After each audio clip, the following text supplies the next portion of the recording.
Good, good afternoon, Craig. It's afternoon for you, isn't it? It's about 8 p.m. of a night time, I Yeah, think. it's the evening here, about 8 o'clock. Yeah, we still have light though here in the middle of the summer. I guess it's the middle of your winter there. It is, and it's pretty cool.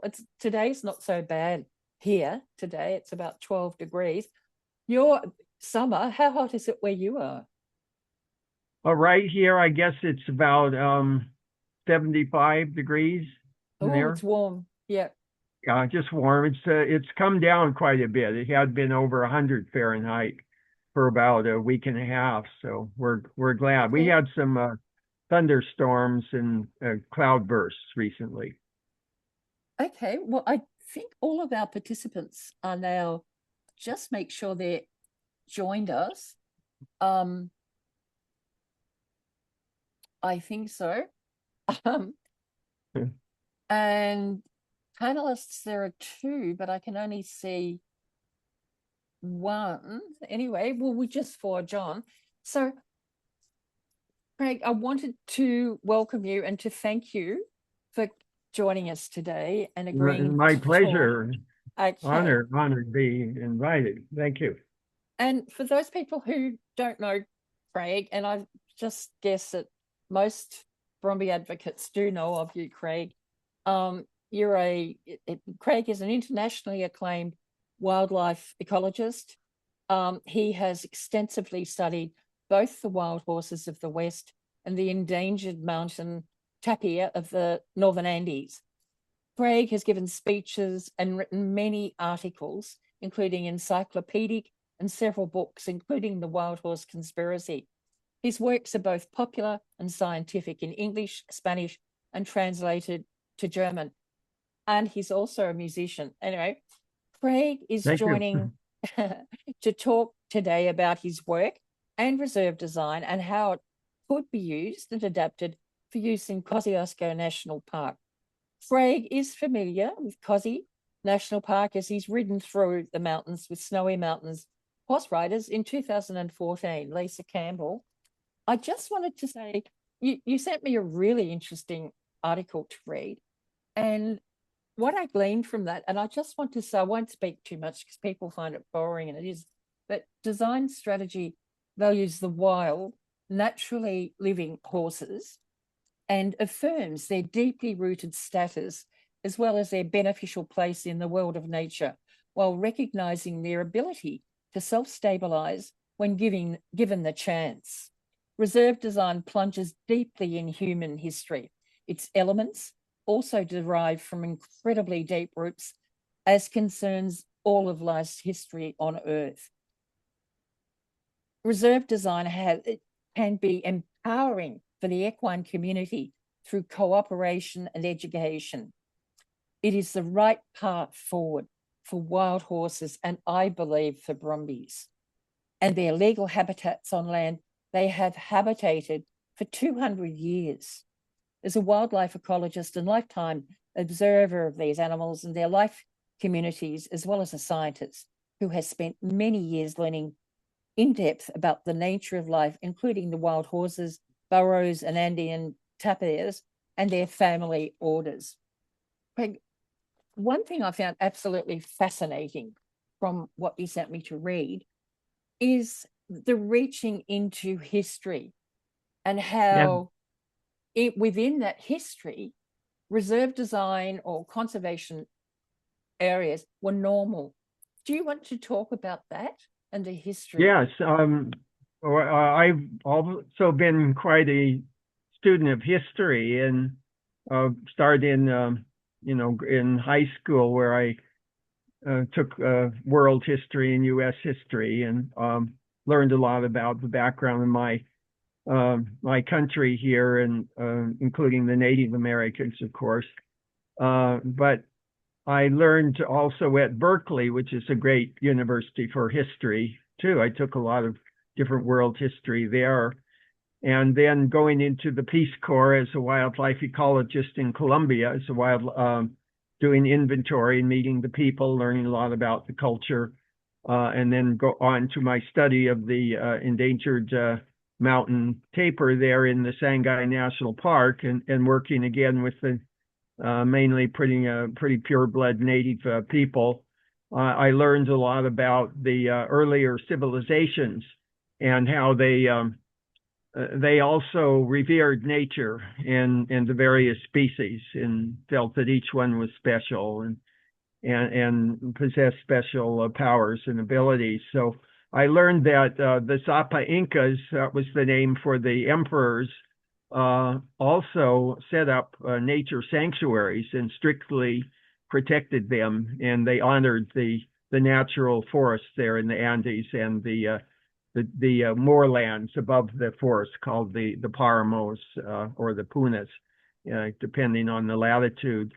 And then also back to the Orientals, the Chinese and the Tibetans and the Japanese, all these, they had a reverence for life, and they had certain sacrosanct refuges for plants and animals that they greatly venerated and felt were holy places, and they would protect them even under a severe penalty. Also, even in Europe and throughout the world, you find that kind of awe of nature. And like the Celts had a great reverence for nature and certain forests and areas they thought were really holy places. So it goes way back in our roots, and I think we could learn a lot from those people who still, or just from resuscitating that wisdom and reverence for nature. It's about having respect for nature, isn't it? A true respect. Yeah, both for the individuals, the sentient beings that are composed the species, and for the groups themselves, the species, and how they fit together and each have a special role, I guess what we see now here in Australia, I mean, we're a relatively new country, aren't we, really? Let's face it. But I guess there seems to be a lack of respect for wildlife, even introduced species. And that is the issue, because for all time, species have moved across the land and, evolved. The world has evolved with species that have moved. And yet at the moment, we seem to have this mentality in Australia. Anything that was now introduced following colonization is evil. And I think that's quite an unreasonable attitude to take, because like the horses, for example, they refill the mega herbivore role, which was greatly depleted all over the world, including in Australia. So when they're able to come back, even though they aren't the exact same species, they refill that role. Yes. And can actually end up benefiting many of the more deeply rooted marsupials and different skinks and whatnot. And my attitude is that they work it out if we let them, respectfully. And I know there's a sanctuary up in the North Territory, I believe, near Queensland, that this Victoria, is her name? Kosciouszko, Bonbrook Station. Yeah, and there they have Brumbies, but they've proven independently through independent ecological assessment that they are getting along just fine with endangered wallabies and skinks, and they're getting along great. And that makes a lot of sense to me, because as an ecologist, I'm very aware of the positive benefits that horses contribute to ecosystems, or donkeys for that matter too, or tapirs or rhinos, all members of that order.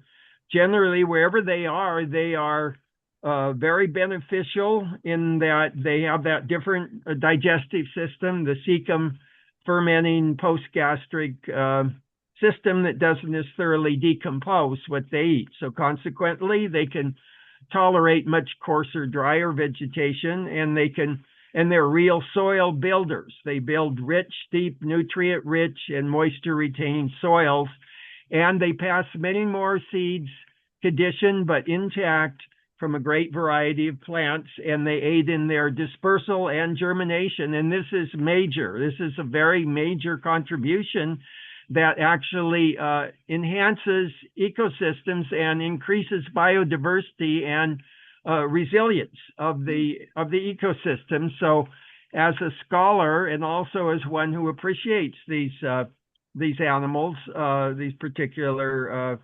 parasodactyl odd-toed ungulates, I think it's very unjust to ignore such a major contribution and to dismiss it. And so, to me, this tells that there's some blockage with these people, that there's some deliberate blindness going on or prejudice, and I just think that's wrong and should be overcome for their own sake too, as well as for nature's sake. I think our Brumbies are being used because, as you mentioned, then the Brumbies would live in conjunction with marsupials, even small marsupials.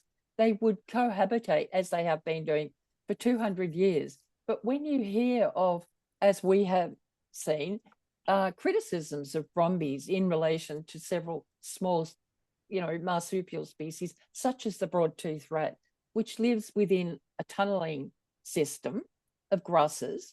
And what the parks managers want us to believe is that Brumbies damage those habitats and trample the broad-toothed rat.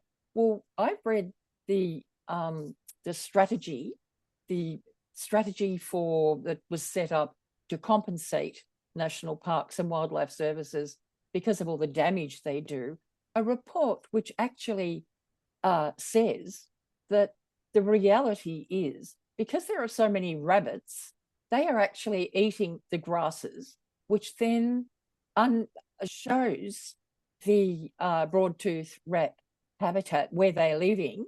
And then what happens, exposes them to wild cats and foxes. Another problem in Kosciouszko National Park is there is a huge amount of 1080 poison baiting for not just usual rats, whatever usual rat is. Yeah, and that spreads through the ecosystem. Yeah, around, but there's poisoning around the lodges and ski slopes for those rats, and that impacts the broad-toothed rat. They're dying. The massive bushfires we've had has apparently reduced the populations of rats. So this talk of the Brumby causing the demise of the broad-toothed rat is really unfair. It's not the I would think so. It's not the Brumbies. And the Brumbies, it's been proven that the Brumbies reduce the dry, flammable vegetation and can prevent those catastrophic wildfires, and that where they do reduce them a lot, often there's a big flare-up of those terrible wildfires that can end up destroying them and the Corobori frog.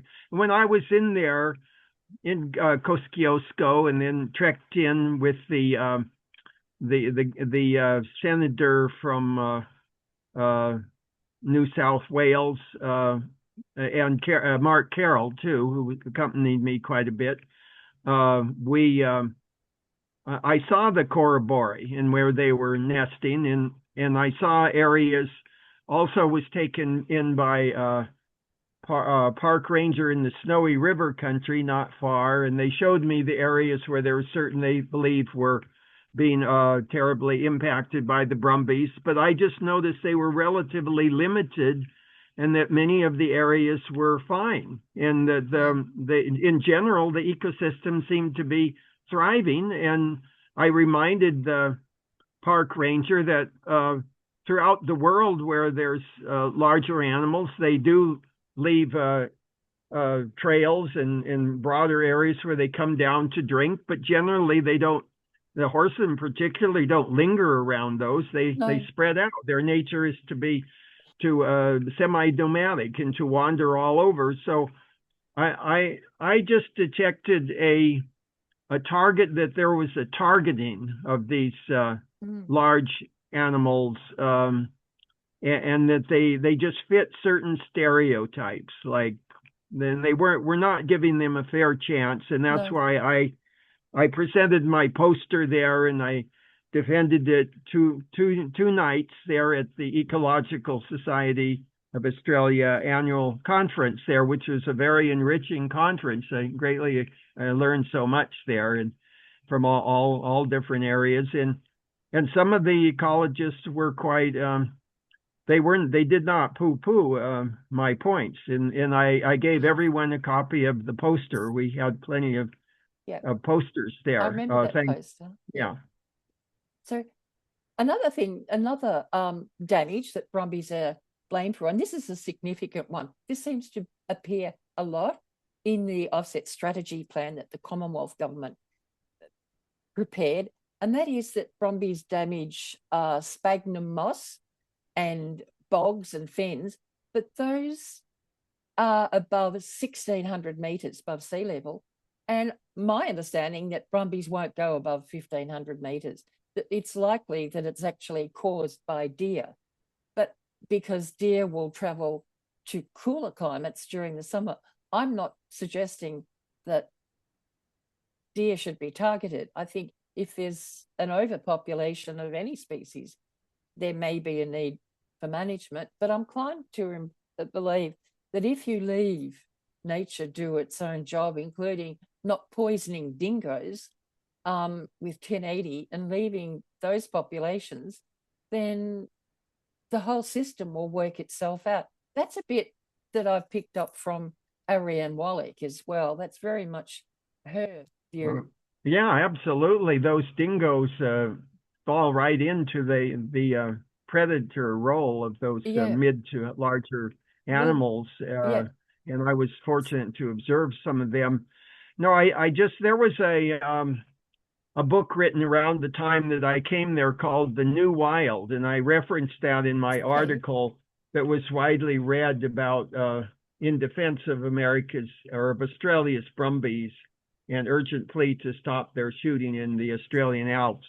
And I just pointed out that they fill an important niche, and that the life community on Earth is ancient, and there's always been changes. And who's the one that's been mixing everything up and saying what belongs and what doesn't belong all over the world? It's our species, and I think that if you really have insight into the life community, you know that if you allow nature to take its course, it works out its own balance, right? If you not so arbitrary and capricious in your definition of what so-called what belongs, kind of a know-it-all attitude, and actually quite hypocritical, because you turn a blind eye to many other things, and you target certain large animals like the horses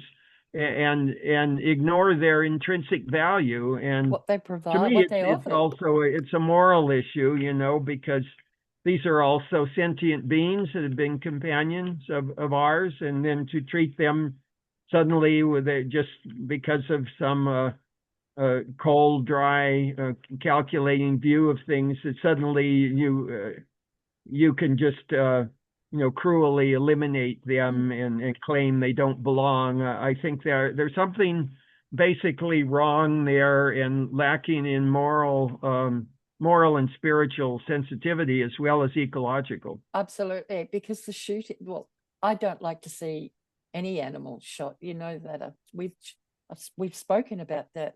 I really hate animal cruelty, but the way in which the Brumbies are being shot is just appalling. It's just unbearable for them, and to see. They're such highly evolved, sensitive animals, very highly evolved nervous systems, and to be betrayed this, and to be out there for generations, learning how to adapt, and giving a lot of positive benefits to many birds and plants and lizards and amphibians, all kinds, and then to be deliberately targeted in a negative manner, that is not open-minded to their positive aspects, I think it's just such a deplorable betrayal of these noble animals who have been our friends and co-workers for centuries and even millennia, and just not right. Well, as I said to you earlier, I really hope what I would like, I don't want to see any animals shot. And that's what's happening to the Kosciouszko Brumbies now, is that when they're in the park, they're shot predominantly. Some are rehomed, not that many really, considering how many have been shot. I would dearly love to see a conservation area established away from Hydro 2, way away from Hydro 2, but a conservation area where they can live free of human beings. Human beings must not interfere with the Brumbies nor with other wildlife. Well, this is maybe a silly question, but anyway, I guess what I can almost hear National Parks and Wildlife saying, how will we know that they will stay there? So how can we assure? It's a very big place, like it's 6,000 square kilometers. As I suggested to them in my meetings with them, and at the ecological conference, and also in later inputs I gave in articles, is I said we can set up a reserve design for the Brumbies. Okay, with a core area which would be a true sanctuary where they would never be killed or anything, and then we would have a buffer area around that, and then we would have a transition zone, and we would work with the local people so that it's a win-win for everyone. Yeah. And then we would allow nature to establish its balances among the species and observe very carefully, not in a biased manner where we're after trying to incriminate the wild horses or Brumbies. So I think that's a capital idea, and we should do that. I really loved Kosciouszko, and I always offered to be part of such a program, but I never got any serious invitations or support to follow through. Well, I've heard some people have said to me that won't be well received. I'm just going to forge on with it. It's what I believe in. Yeah. And I'm prepared to put that's where I'm when you allow a species to fill its niche in an area, then it self-stabilizes. And now these animals have been here for millions of years. If they were these wildly reproducing species that just totally destroy their habitat, they would never have survived all this time. And that's what I tell people here in their cradle of evolution, which is North America. But they spread throughout. And there was that really good study by the editors were Nondrup and Svenning from the University of Copenhagen. It went on for 10 years. Some of the world's greatest scientists, ecologists, climatologists, edaphologists, studies of all the different experts, and they outlined areas that were suitable for horses to come in, and they regarded them as great restorers, keystone restorers of degraded ecosystems. And among those they found to be suitable in many ways were included Australia. Much of Australia was considered to be suitable for the horse. Very much like rewilding, but this is different because it's not rewilding. It's just protecting those species, that is the Brumbies, that already live there. It's preserving them, creating a conservation area away from humans. And I don't understand why some of that strategy money can't be invested in that, rather than and then another plain fact that's been well proven is that if you allow a population to carry on for some generations, they establish mature social units. That's what we call them, bands here. Stallion dominated and elder mare dominated little families. What do you call them there? We call them bands here. Mobs. Okay, little mobs, and then interrelated mobs become herds. They are kind of distinctive. So these mature social units themselves limit reproduction because the older horses do not impede the reproduction of the younger horses. But when they're broken up through violent roundups, then they kind of go wild. They just are desperate and they reproduce. And they've been doing that for years in spite of our telling them that it's wrong. They just carry on in the coarse cowboy manner. And they fill the now vacuum. and then, they've created a nightmare here. And now they're just getting their way under this present administration. Both the agencies, the BLM and the Forest Service, I call it the wipeout plan. They are wiping out our remaining wild horses and burros. I guess similarly to what you're doing there to the Brumbies, only not involving direct shooting, but in fact, many of them are going to slaughter. And I'm really upset about this. I think it's it's horrible. a real sin, and it's a betrayal of the law and betrayal of the wonderful horses and burros, and based on disinformation and prejudice, and we've got to overcome this. It's not right. It's not fair. Not just. It's not honest, and it's certainly not moral. What is happening now? That's why I am a great advocate of reserve design, and it's not just my invention. It's what I learned about in my studies. I learned about reserve design. And another thing you can incorporate there is the natural barriers like high mountains, rushing rivers. Where necessary, you can put up semi-permeable barriers like the log and pole buck rail fences that work very effectively in keeping horses. So that would be timber fencing, would it? You could use your eucalyptus, your gum trees there, your mountain ash would adapt perfectly, just like certain lodgepole pines and Jeffrey pines around here. And I keep repeating that because it's very true, and that would be an element of your reserve design. So it's more properly called nature reserve design because the emphasis is on respect for nature. It's not highly arbitrary, overly invasive form of relating to nature, but it's a nature respectful way. And you respect the nature of the horse, the true nature, not just the domesticated horse, but the true nature as they evolved for millions of years. And same with the donkeys. Right. I've seen them using not barbed wire, but I've seen in the KMP, they've used wire fences, with star pickets. I mean, that's not natural. They do it. They do it to protect Hydro 2. Or when Hydro 2 has done damage and created a massive big sinkhole, I've seen them.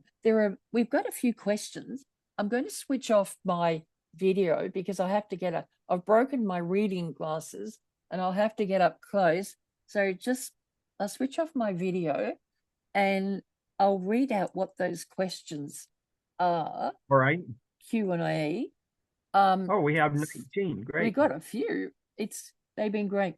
I would enjoy what documents, whether posters or hang on, I'm sorry. We'll go down to the bottom one, first one. Ilana, this is the best thing I have heard for a while. It's hard for some of us to gather all the required information through reading papers and research. Craig Downer is like a walking gospel in this area, bringing all that information through such an experienced vessel. I hope this video is being recorded and becomes freely available for sharing. I think it will make a large impact. Thank you so much for Craig and Marilyn for organising. And yes, it's being recorded, and yes, it will be. So Craig, did you wish to answer to that? Yes, well, I greatly appreciate that. And I wanted to put that article I did some years ago, around 2020, that was so widely read. It's now on Academia, and I just reread it, and it has a lot of the kernels of what I'm proposing, reserve design and their positive positive contributions and ability to self-stabilize and to increase biodiversity and actually complement a more deeply rooted natives in Australia. So I have the link here. I wrote down the academia link, and I can put that in the chat for those who want to, and it has some really good links in it as well. All right, that's fine, Craig. Or also, I can share it on Brumbyj Action Group afterwards. But whatever you feel comfortable with is fine by me. Yeah, I don't see the chat here where I can put it in. Oh, okay. Well, is that under question and answer? Would that be it? I guess that's it. Down the bottom. Yeah, that's got it's got a Q&A, and there's 6 questions now. You could put an answer there. It says answer live, and or you can email it to me, and I will definitely put it on Brumbyj Action Group. I see here just an introduction to Craig. I am attending as a Garigo man and seek to find solutions traditional owners can implement and justify from a science and conservation, I guess, viewpoint. So yes, I can put in I'll just say I'll answer live here that I think that I could really help, and I really enjoyed meeting the Aborigines when I was there in 2014, and many were at the conference there of the Ecological Society of Australia in Alice Springs. And I also did some walkabouts before I came there, because there was a family that rescued Brumbies, and they put me up, and I'll never forget the day-long walk I took before the conference began. And I went down to, I think they called it the White River, and they said, well, when you said you won't see any water, but you'll see where when it rains there's water, but you'll see from the course of the trees and everything. And it sure got hot, and the only other human I saw all day, and the family was really worried about me, but I'm a desert rat from Nevada, so I did fine. I took a siesta in the middle of the day. Was an Aborigine who just had one cloth around his middle, and he was out scouting around for plants and different things, tubers, and just he impressed me as being such an attuned and harmonious individual to live that way, with great appreciation. Yeah. So I will put in the link to this article that was so popular back in 2020, and now that publication is no longer in service. But it's up on Academia, and I will put that in. It's called "In Defense of Australia's Brumbies," and it has many of the things that I'm proposing. So the next question, hi Craig, thanks. This is from, I'm not sure it's Mick or Mike. Oh, it's gone. Oh, here we go. Hi Craig. Thanks for your time today. The scientific information that the government has relied upon, based upon the work by Driscoll et.al., which hasn't been qualitatively based on what level of Brumby impact they are primarily responsible for. And this has, to some degree, experienced the Woozle effect by other scientists and colleagues of Driscoll. They say, trust the science, but this is not sound scientific evidence. How do we counter this poor scientific outcome so the policymakers listen? Okay, I'll answer that. We need our own science, basically. Yeah. I will answer that one live. That all science has to be. It's a theory. It's not just set in concrete. It's open to criticism. That's the scientific method. You make a hypothesis, and then you have various means of testing that hypothesis, but it's not set in stone. So I met Dr. Don Driscoll there at the conference, and I spoke with he and his some of his colleagues there. You And did. You met him. yes, yeah, I met him. Okay. But he seemed to react very negatively to the fact that I was bringing up the positives about the Brumbies and their help in building healthy soils and seeding many plants. And I just said, well, just because they didn't evolve here for millions of years doesn't mean that they don't keep making the same positive contributions. And then in so many areas, they are known to actually heal ecosystems. And throughout many countries in the world, and including particularly in Europe, they have proven that certain breeds of horses or donkeys will help and will be key to restoring degraded ecosystem. That's happened in Spain and Portugal and in certain Slavic countries, and even in England and in France, and and how different are all these are these ecosystems? They're inhabitants of the world, and people have introduced so many changes to Australia, and then brought over the horses, to work side by side with them to make a living.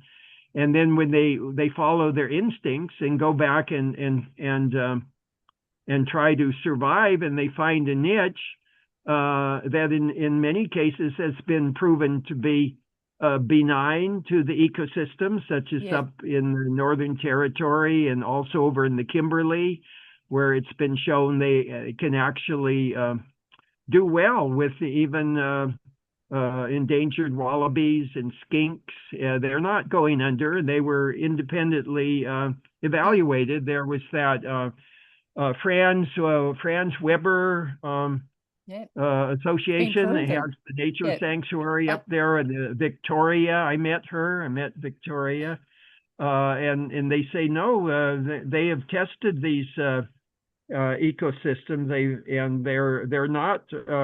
They're not causing this terrible effect. So I think there's too much of a targeting, and that these people that need to be more broad-minded and take a broader context, both in space and in time, as to what the true and lasting effect of the Brumbies are, and that given many of the global changes now, particularly global climate change, or global heating, as I call it, is very serious. And I think the Brumbies and the donkeys there could be great allies in helping maintain and restore resilience, and also take down dry, flammable vegetation. And that if we could still preserve the real pristine habitats, and I explained that I'm all for that. I'm defender of the endangered Andean or mountain tapir most all of my career, and all the rare threatened species that are part of its ecosystem there in the northern Andes. So I well appreciate preserving endangered and threatened species and ecosystems, but I don't think it's right to just in a biased manner to proclaim the horse as a destructive misfit, even in Australia, where it doesn't have deep evolutionary roots, but it can still be of benefit. And we have to look at the earth as going through a real transition stage now. And part of my poster back then was to indicate all the other mortality factors that impinge upon the Brumbies, including the saltwater crocodile, been proven. The dingoes, definitely proven to take Brumbies, and also bit in the muzzle by poisonous snakes, and a whole series of serious. Greg, that is one argument that they use, that the Brumbies have no natural predator. Well, that's in fact not true. Brumbies No, it's not. Yeah, predate. yeah. Then no, it's not If true. they stop poisoning them, that would not be the case. So they cannot leave things alone. They have to step in and control. And that is the I total think they opposite. have some sort of they get some sort of a sporting uh, uh, pleasure out of dominating these animals. I think that the same thing applies here where I live. It's kind of like a sport to them, like these big, magnificent animals, they're so highly evolved and kind of, dominating them. I don't think it's entirely objective science. I think a No, lot of this is but kind of you're a right. But even some of them, Yahoo good old boys club thing. yeah, you mentioned Driscoll. He's the scientist who actually wrote somewhere, whether or not in a report, but I think it was a report. He said, or maybe you just wrote somewhere that Brumbies can resort to cannibalism, and I've never heard anything so stupid in my whole life. Yeah, I remember that. I Do you think remember that was that? a sensationalist, But that's what they do. move to try and get people all riled up. And a lot of animals will occasionally that are herbivores. They will occasionally take animal flesh, but to just take one isolated incident and how totally objective that was, I'm not exactly sure. But it's certainly not common. That's I've never heard. rape. The next question was, Yes, I heard, for example, that I learned that sometimes the tapirs will take rotted fish on the side of the rivers, and in the tropics there's a lot of rainfall and humidity, and a lot of times certain minerals are really at a premium. So they have their instincts about this, and if there's a decomposing animal there, they could sense some in their, they could smell or taste something that they there could be need. some advantage to ingesting some of that. But I don't think I think it was very sensationalized attempt to discredit and get people But that's riled what up they do. against That's them. Driscoll anyway. Next, there's a Yeah, question yeah. here from Casey Betts. You will know Casey Betts. Oh yeah, Casey from Canada. Yeah. So, hi yeah. there, Craig. How would you suggest on bringing together an international scientific board that gather data for proof of scientific value of Brumbies and other wild horses to help out their cause when talking to lawmakers? Yeah, I think that's a wonderful idea, Casey. So do I. I think it's great. We've got to work together. I would be glad to serve on that board and jump. Well, I think we need to work together. The next question I'll go to is one from, there's a question here from our admin, Deborah Martin, and I'll come to her next.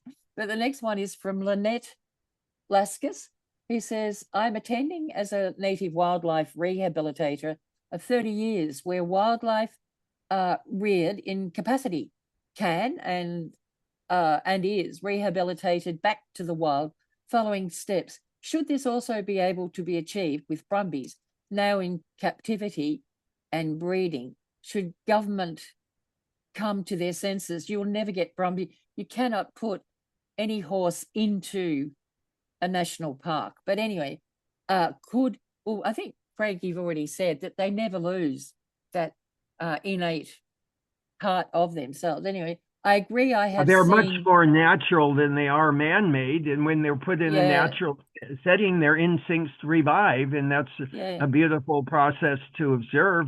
How quickly they, how vital and vibrant they become when back in nature, and their instincts revive.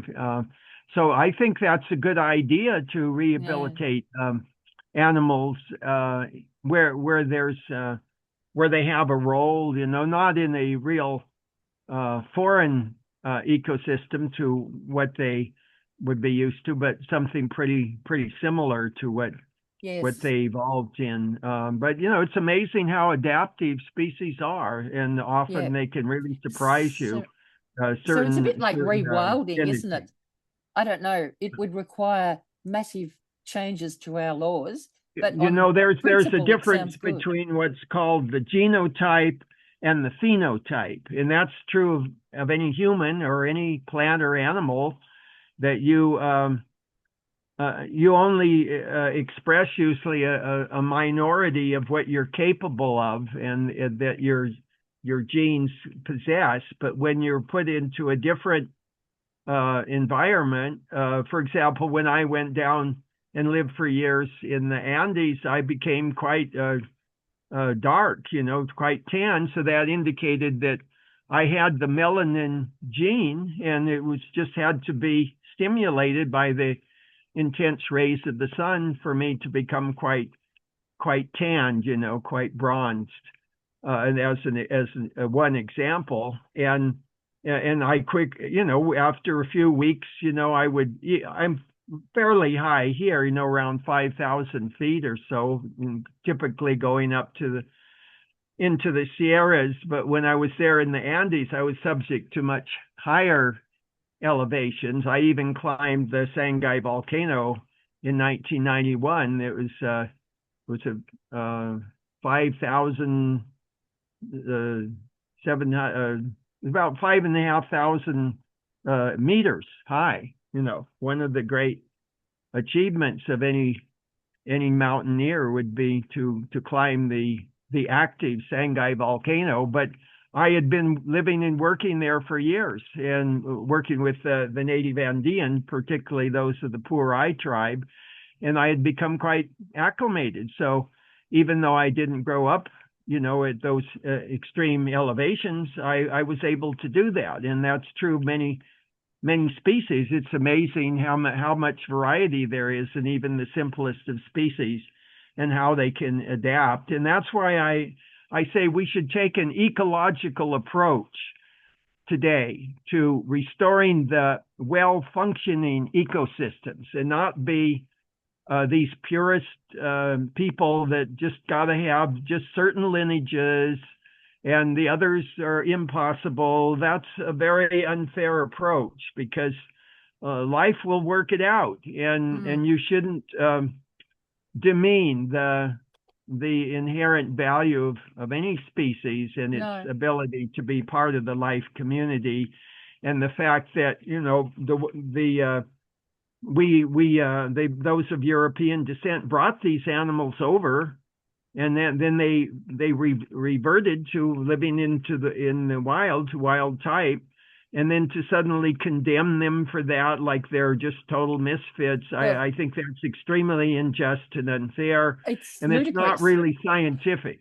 No, Craig, it's only in 2018 that Brumbies were acknowledged for holding heritage value to this country, and legislation enacted to protect them. That was only in 2018, after much talk in Parliament. And so then to see them changed into some kind of horror species, it's appalling. It was actually acknowledged. So the next question here is a couple more, where they're now they're flicking up. So the next question here is from Deborah Martin, who's one of our admin team. Thank you for the chance to hear your sensible advocacy for wild horses.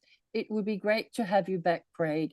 We really appreciate you as we fight on for Brumby survival in the wild. You are a wealth of knowledge. Trust the science, they say, but the government have never bothered to try and undertake long-term, independent and unbiased scientific studies. And that's true. Yeah, I so agree with that statement. I think you hit it on the nail head, Deborah.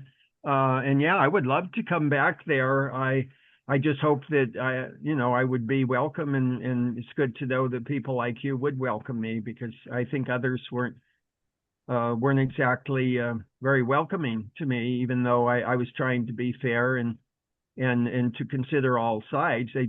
They wanted kind of a rubber stamp of their own take. But it'd be unfair to say that all of them were that way, because there were quite a few who valued my input. Yes, there. I have heard even now today there are some rangers that do not like what is happening with the shooting of Brumbies. I've heard that. Oh, So it yeah, must be awful good. for them. Must be. Yeah.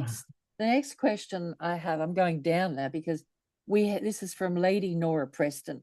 We had the rangers ride around with shoed horses, muddying the waters, then fraudulently claim they were the horses out there who caused those damages, the wild horses.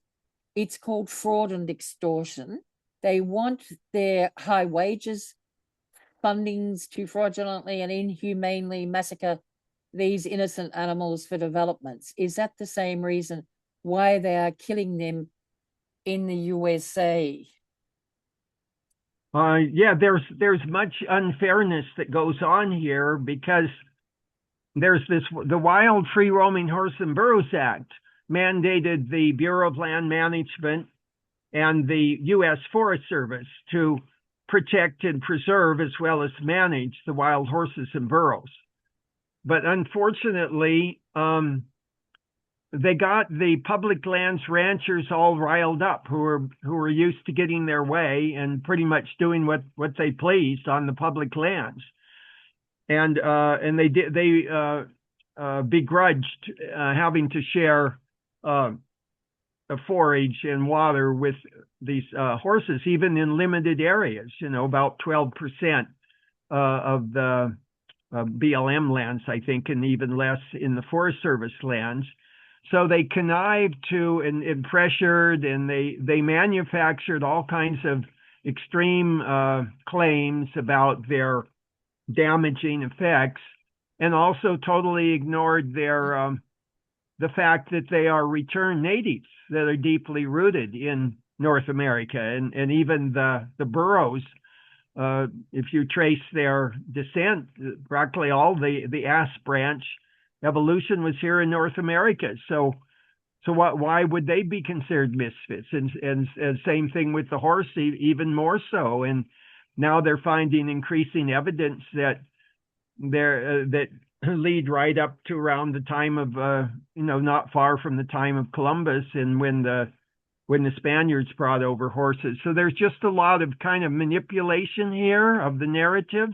Yes. And now that's being exposed increasingly, and also the ignoring of their many positive effects, like I've been revealing for years. And I will share that article of mine in defense of Australia's Brumbies that really sums it up. With me, I'll put it on Brumbyj Action Group page so everyone can share. I think that's probably... I got it to come up just fine, and so it should be available to everyone.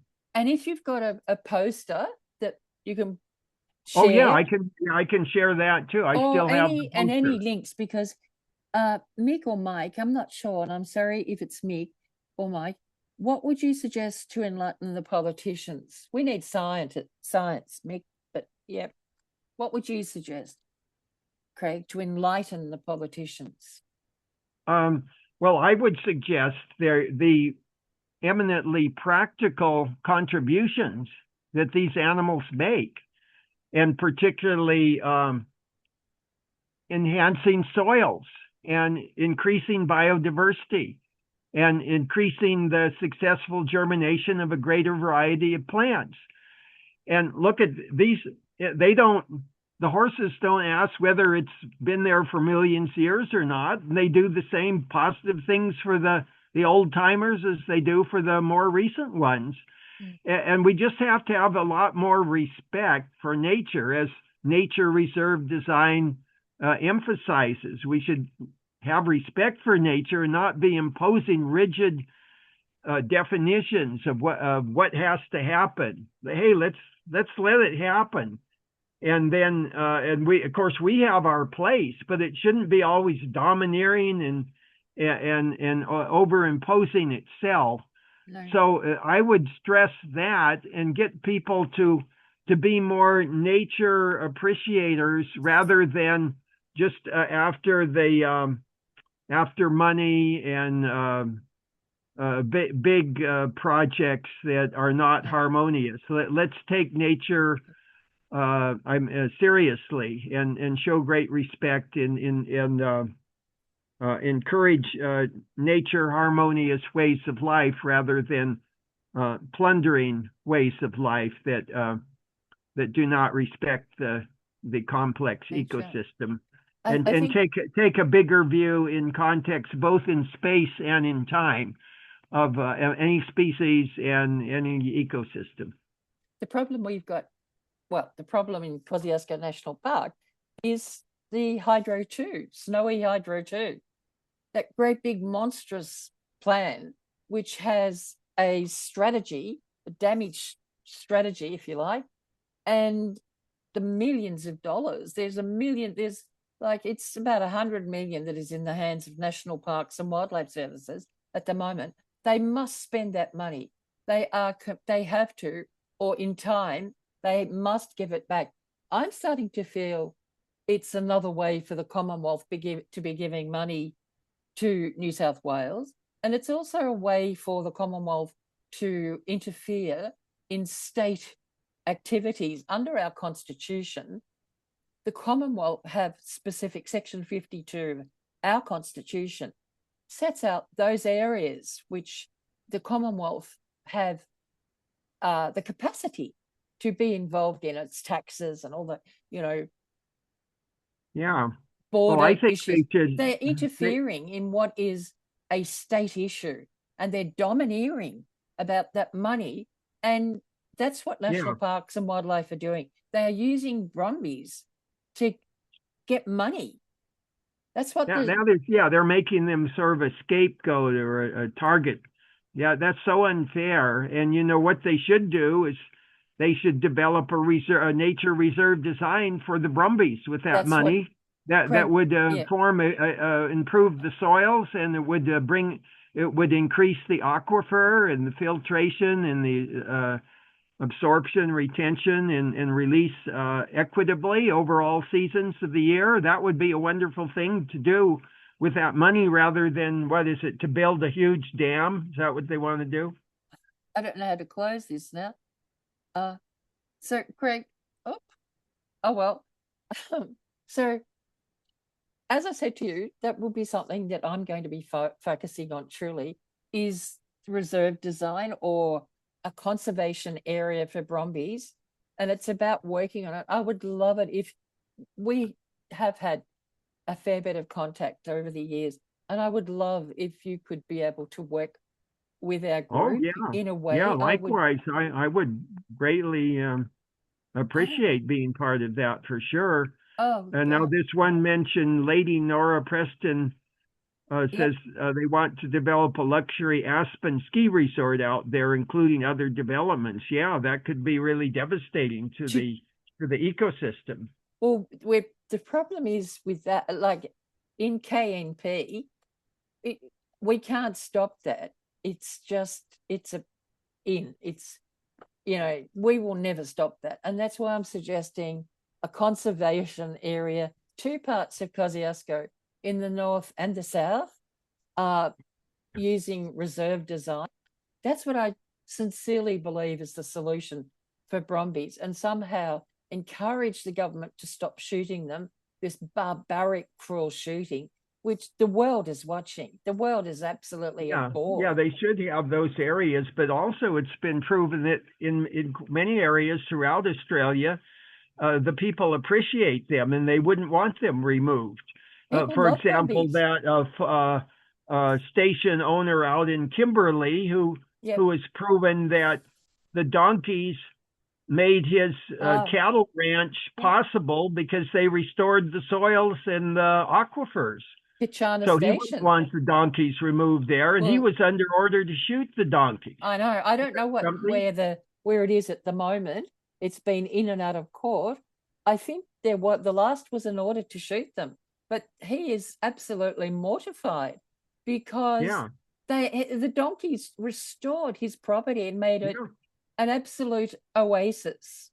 And I've always said they complement those ruminant cloven hoof grazers. That's eminently proven. So as a scholar, I hate to see people claiming to be of superior intellect and education, ignoring these very well substantiated facts. And it's just wrong. And no, if I were even if I say weren't so much of a supporter of the wild horses, I would still say this is wrong. This is fooling the people, and you should be exposed for being so I think the problem headstrong and unfair. I So I see that this lady Nora Preston wants to be on the panel or something like that. Yeah, we're sort of getting near the end at the moment. But she's welcome to shoot through in breach of the Animal Welfare Act. Well, the Animal Welfare Act has to be proven at law, and that would require evidence. So I'm not so sure about that. You can possibly just so that by sending links to the panel. Well, I'm not quite sure that I'm up to speed on that. I updated Zoom, and it was enough that I was sending out invitations that required a password. So if I think I answered the one about how to enlighten the politicians, since that's by emphasizing all the tremendous practical values of the Brumbies in so many areas, such as fire prevention, such as building of soil, such as actually helping increase biodiversity as a keystone species, and then have these special areas where you can test that out. And we would go ahead and invite all kinds of people to come in and see for themselves. And if they want to test it, fine. I think that's something that politicians could really rally a lot of support around. You know, I remember the guy who led me and Mark Carroll into the Kosciouszko, and we went in by horseback. And I understand he has tours now with Melrose. Is it? Oh yeah, Melrose. Yes. Yeah. So I don't know why his name escapes me. What is his name? Who is the New South Wales senator or something? What was his name? I'm not sure. Yeah, he was a national senator representative. What was his name? He was really good guide, you know. There's a couple of them, not many. Yeah. There's the one with the Italian name, and then the other guy, you know. Do you remember his name? What was his input? What was he doing? Well, he was a Brumby advocate. He was trying to save them in the one that got the legislation. I can't think of his name. Yeah, really into heritage. Was the other guy's name Barilaro? Yes. Barilaro. It was then the other guy. Yeah, lobbying achieved the legislation. Yes. Yes, and then the other guy that did that also from New South Wales. Peter Cochrane. Yeah, Peter Cochrane. That's exactly right. Both of them. Peter Cochrane. Peter and John Barilaro put in so much work. I said to Peter the other day, to see that the government are now with the repeal bill, the breaking down of the legislation, what they also want to do, the legislation's out, is close down the community advisory panel. It's just appalling. And I thought, oh my goodness, Peter Cochrane and John Barilaro, it's a very sad moment for them to have worked so hard to have achieved that. And then because these slippery sleight of hand people, this is what they achieve. It's appalling. Yeah, it's just so disrespectful. It's horrible. I thought we were going in. Remember Maylee's son, who was who really made my coming there possible and set up so many things for me to visit the different Brumbies and the Brumby advocates throughout Australia. And she really tried so hard to make a difference there in Australia. It was such a shame that you know, her efforts and those of others were so rudely treated. That happens even today, you know, with what's happened. But it's not even, we won't go down invasive species council. They're like another, I don't know Well, what you I would think call they, them. you know, they brand a species, and then they develop this, and that same thing happens here. It's worldwide. They just decide who are the ones they're going to target. Yeah, And that's often exactly it. they ignore very obvious things, like they'll ignore livestock or hunted animals, or they'll just say, "Oh yeah, no, let's go after the horses because there we don't butcher and eat them, or we don't shoot them down with guns." Like, who cares? They still do a lot of good, and they can naturally self-stabilize. That's what I tell them. If you let them fill their niche and have their mature social units, and you have variously contained, and you can still take some once in a while for domestication, but they'll become much more self-stabilizing. And that's because they're climax species. I've told people that for years, and it's what I learned in population ecology. There's certain species that are capable of much more, to a much greater degree of self-limitation of their numbers, and those are the ones often who have been around the longest and who are part of the more permanent ecological stage, or SEER.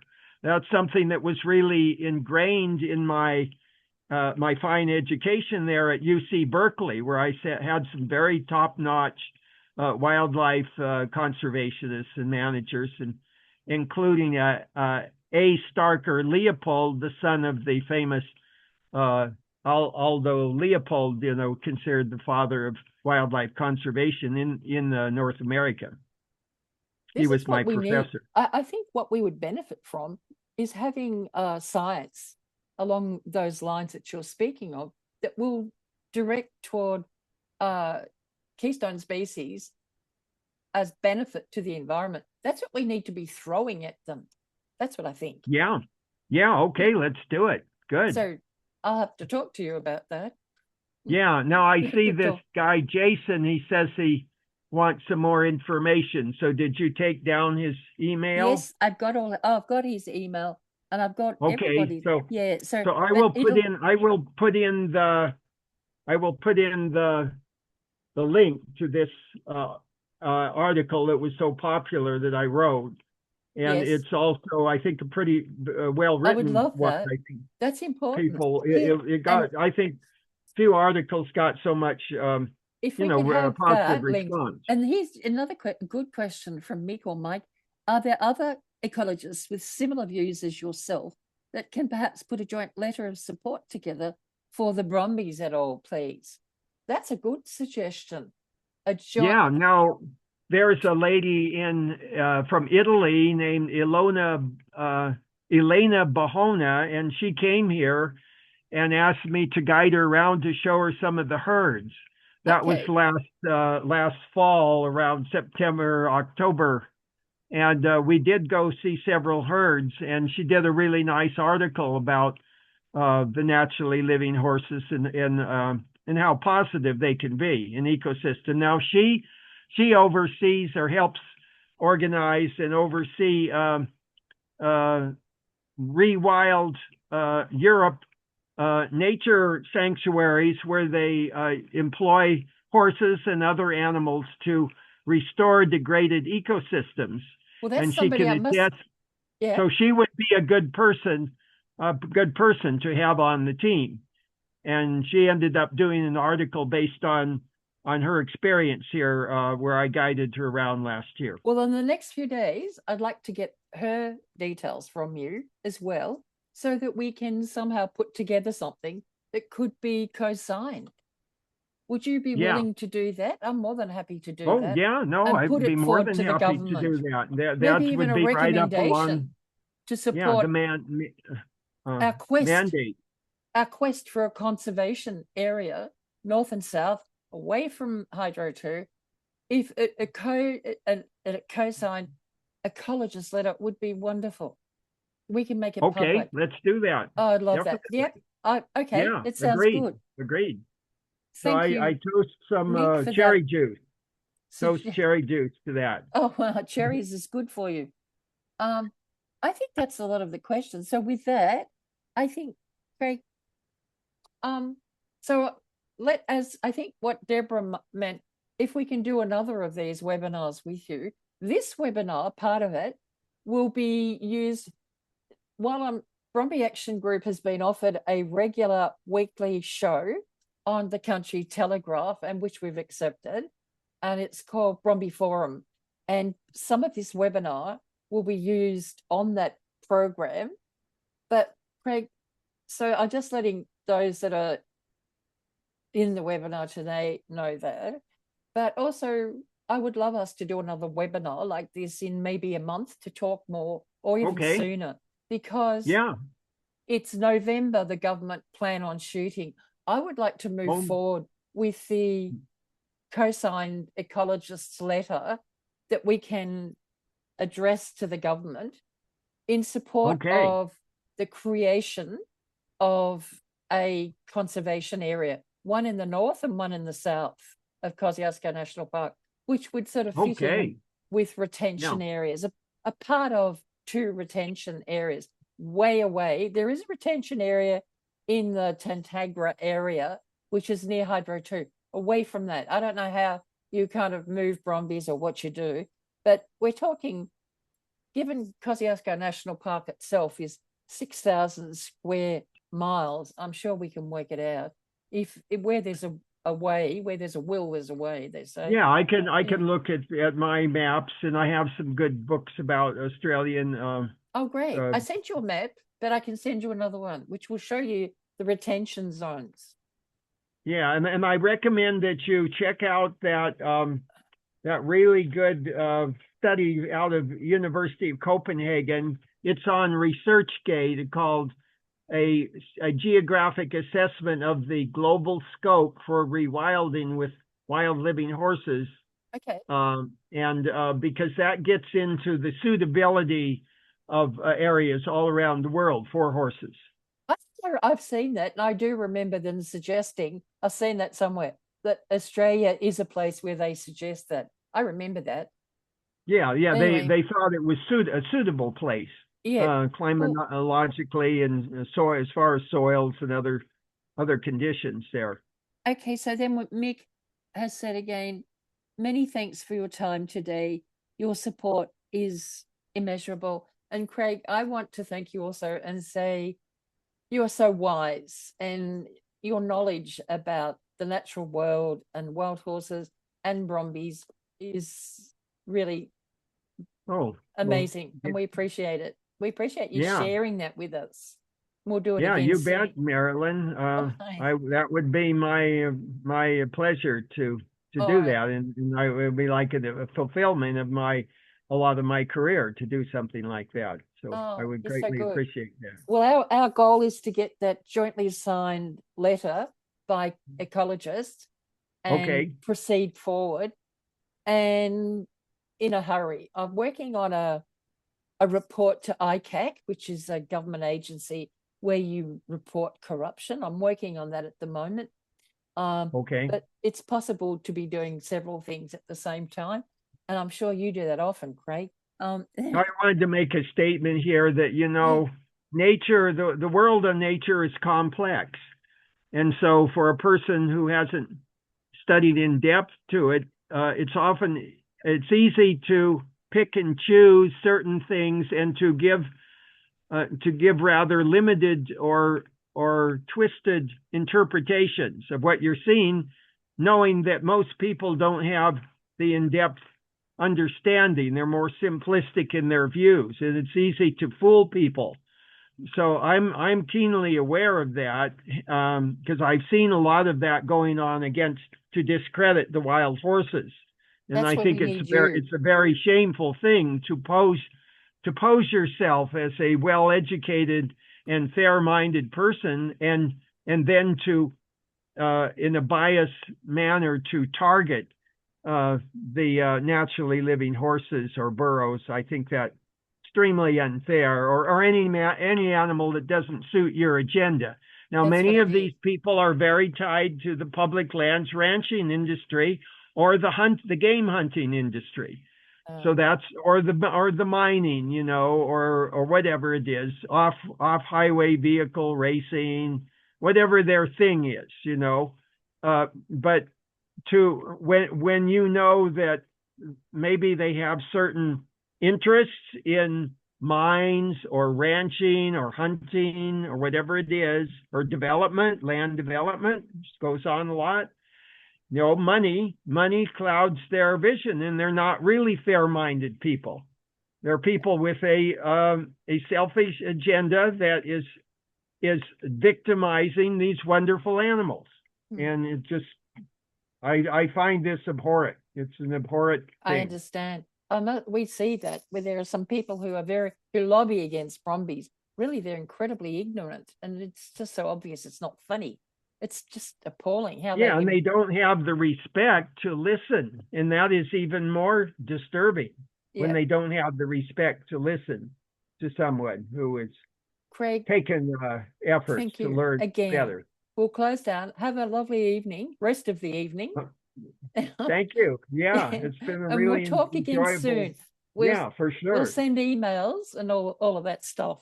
Okay, well, God bless, Marilyn, and All you're right. looking great, and I really enjoyed the session this evening. Thanks, Craig. We'll talk to you soon. And thank you talk to to you soon. everyone who attended. The webinar will go up on Brumbyj Action Group, and I'll get from Craig the list of documents he spoke about and whatever else he wishes to give to us that can be shared for everyone to source. Okay, thank you, everyone. Bye. Okay. Bye, Thank Craig. you. Bye. Goodbye. Good evening.